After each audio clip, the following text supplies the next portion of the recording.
শুভ সকাল বন্ধুরা, সবাই কেমন আছো? আশা করছি সকলে ভালো আছো। যে যেখানেই আছো সুস্থ আছো। আমিও বেশ ভালো আছি। তো আজকে আবার আমার আরও একটা ব্লগে তোমাদেরকে অনেকটা ভালোবাসা জানাই। সকালবেলা অন্যান্য কাজগুলি সেরে তারপর কিন্তু বসে গেলাম মেয়েকে নিয়ে পড়াতে। তো আজকে আমার এই ঘরটাতে অন্যরকম লাগছে, তাই না? তো এটা ছিল ওই যে আমাদেরই বাড়ি আরেকটা ঘরে। তো একটু ঠান্ডা ঠান্ডা লাগছিল, তাই এই ঘরটার মধ্যে রৌদ্র আসে, তাই এই ঘরটার মধ্যে মেয়েকে নিয়ে পড়াতে বসলাম। তো তার মাঝখানে আমি আর মেয়ে টিফিন করে নিচ্ছি। তো টিফিন খেয়ে তারপর কিন্তু মেয়েকে একটু পড়িয়ে নেব, তারপর মেয়ের মিস আসবে। তো সামনেই যেহেতু মেয়ের পরীক্ষা, তো তার জন্য কিন্তু একটু চেষ্টা করি সকালের মধ্যে কাজবাজ সেরে মেয়েকে একটু সময় দিতে। তো সকাল টাইমটা একটু বাচ্চাদেরকে পড়ালে ওদেরও একটু মনে থাকে। তো তার জন্য আর কি একটু সকাল টাইমটা চেষ্টা করি ওর একটু হাতে একটু বেশি টাইম নিয়ে ওকে সময় দেওয়ার জন্য। তো সকালটা একটু শান্ত পরিবেশ থাকে, তো তার জন্য ওকে আমি চেষ্টা করি ওকে ওই টাইমটায় পড়ানোর জন্য। তো তার জন্য কিন্তু আমি ওই যে ওকে যে ঘরটার মধ্যে রৌদ্র আসে ওই ঘরেই কিন্তু নিয়ে বসালাম, বসিয়ে মেয়েকে পড়াচ্ছি। আর মেয়ের হোমওয়ার্কগুলিও এখনও তুলিনি, জানো তো, রাত্রে পড়াতে পড়াতে দেরি হয়ে যায়। তারপর আর কি খাওয়া দাওয়া করে ঘুমিয়ে পড়ি। তো তার জন্য আর হোমওয়ার্কগুলি তোলা হয়নি। তো এখন এই যে হোমওয়ার্কগুলি আমি তুলে দিচ্ছি। তো মেয়ে স্কুলে গিয়ে লিখবে, তো তার জন্য।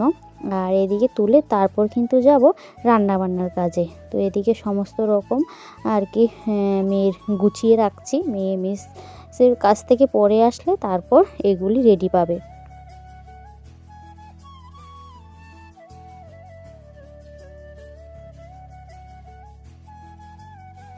তো মেয়েকে পড়িয়ে তারপর মিসের কাছে দিয়ে আসলাম। তো এখন আসলাম এই যে রান্নাবান্নার কাজে। তো আসল কাজটা কিন্তু রয়েই গেল। দিনে যাই করো না কেন, এই যে রান্নাবান্নার কাজটা আগে সারতেই হবে। তো এখন কিন্তু তাড়াতাড়ি করে এই যে রান্নাটা করে নিচ্ছি, কেননা এই যে সবজিটা করছি এই সবজিটা দিয়ে খাইয়ে মেয়েকে স্কুলে পাঠাবো। তো এইদিকে সমস্ত রকম আর কি সবজি কেটে নিলাম, এইগুলি দিয়ে একটা নিরামিষ তরকারি রান্না করব। তো ডাঁটা এনেছিল, কোমরের ডাঁটা, সেই ডাঁটা দিয়ে গাজর আলু এগুলি দিয়ে কিন্তু একটা নিরামিষ সবজি করছি। তো আর এদিকে দেখো আলু সিদ্ধ করে নিয়েছি, আলু দিয়ে ওই যে ডিম দিয়ে রান্না করব। তো এগুলি আর কি আস্তে আস্তে একটা একটা কাজ কমিয়ে রাখছি।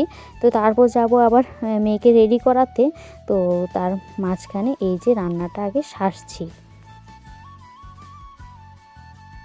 আর এইদিকে এই যে শাশুড়ি মাকে একটু ভিডিও করে তোমাদেরকে দেখাচ্ছি। তো উনি সবসময় সব কাজে হেল্প করে দেন, ওই যে তরকারিগুলি কাটাকুটি করা ওইগুলি কিন্তু করে দিচ্ছে। তো ওইদিকে ভাতটা নামালেন উনি, যেহেতু আমরা সকালবেলা একটু পড়াতে বসি, তো তার জন্য উনি ভাতটা আগে নামিয়ে নেন। তো তারপরে আর কি ওই যে সবজিগুলো কেটে দিচ্ছে, আর আমি এদিকে রান্না করে নেব। তো এদিকে দেখো নিরামিষ তরকারিটা এখন আমি এই যে সম্বার দেব, সম্বার দিয়ে আর কি তারপর যাব মেয়েকে খাওয়াতে। তো আমার সকল বন্ধুদের কাছে একটাই অনুরোধ রইল, তোমরা কে কোন জায়গা থেকে আমার ব্লগ ভিডিওটা দেখছো অবশ্যই কমেন্টে জানিও। আর আমারও ভালো লাগবে যে আমার বন্ধুরা কত দূর দূরান্ত থেকে আমার ব্লগ ভিডিওটা দেখছে। আমার সকল বন্ধুদেরকে জানাই অসংখ্য অসংখ্য ধন্যবাদ এবং ভালোবাসা, যে তোমরা তোমাদের মূল্যবান সময়টুকু দিয়ে আমার ব্লগ ভিডিওটা দেখছো। তো তোমরা একটু লাইক কমেন্ট করে যেও, যে কীরকম লাগলো অবশ্যই জানিও। আর যদি কোনো নতুন বন্ধু হয়ে থাকো অবশ্যই আমার চ্যানেলটাকে সাবস্ক্রাইব করে যেও, আর পাশে থাকা বেল আইকনটা দাবিয়ে দিও। তাহলে আমিও তোমাদের আর কি বন্ধু হতে পারবো, আর তোমাদের পরিবারে যেতে পারবো। তো এদিকে তো আমার নিরামিষ সবজিটা হয়ে গেল। তো তারপর দেখি মাছ নিয়ে আসলো। তো ওইদিকে তো একটু ডিম রান্না করবো ভেবেছিলাম, তো আর ডিম রান্না করেছিলাম না। এই যে এখন মাছ ভাজছি, মাছ রান্না করব। তো এদিকে একটা মাছ ভেজে দিচ্ছি, মেয়ের বাবা খেয়ে যাবে, আর আরগুলো পরে রান্না করব। তো জানো তো তোমাদের সাথে না আমি আরেকটা রান্না শেয়ার করিনি। ওই যে আমার শাশুড়ি মা কতগুলো ডাঁটা বেঁচেছিল, ওই ডাঁটাগুলো দিয়ে কিন্তু আমি আলু দিয়ে শাক রান্না করেছি। এইগুলো কিন্তু শাকের মতোই করে, তো আমিও সেরকমটাই করেছিলাম। তো এগুলি না আমাদের পুকুর পাড়ে অনেকগুলো ছিল। যখন ছিল তখন আর খেলাম না, আর এখন যখন বাজারে উঠেছে তখন কিনে আনলো। তো এরকমটাই হলো আর কি, বাড়িতে থাকা সবজি খেলাম না। তো এখন যখন বাজারে বেশি দামে বিক্রি হচ্ছে তো এখন নিয়ে আসলো। তো যাই হোক সেগুলোকে আর কি ওই যে আলু সিদ্ধ করেছি, আলু দিয়ে কিন্তু বটি করে নিলাম। তো খেতে বেশ ভালো লাগলো। তো যাই হোক আজকে আমার এতটুকুই রান্না বান্না। আর এইদিকে মাছটা তো বসিয়ে দিলাম। তো এই যে 3 তরকারি আমার রান্না বান্না হয়ে গেল। তো জানো তো এই উনুনে রান্না করতে না বেশ মজা আছে। একদিকে কিন্তু ওই যে শীতকালে আগুনও গায়ে লাগে বা আগুনের তাপটা লাগে। তো আর অন্যদিকে কিন্তু রান্নাটাও তাড়াতাড়ি হয়, তেমনটা কিন্তু স্বাদও হয়।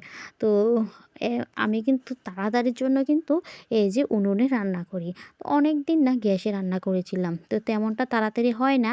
তো আমার কাছে লাগে কি আমরা তো অনেকগুলি রান্না করি, যেরকম লাগে আগুনটা উঠে না। তো তার জন্য কিন্তু চুলোর মধ্যে রান্না করলে তাড়াতাড়ি হয়ে যায়। তো এদিকে কিন্তু দেখো ঝটপট ঝটপট করে কিন্তু আমি প্রায় 3 তরকারি করেই নিলাম। তো আজকের মতো আমার ব্লগ ভিডিওটা এতটুকুই থাকবে। তো সবার কীরকম লাগলো অবশ্যই জানিও।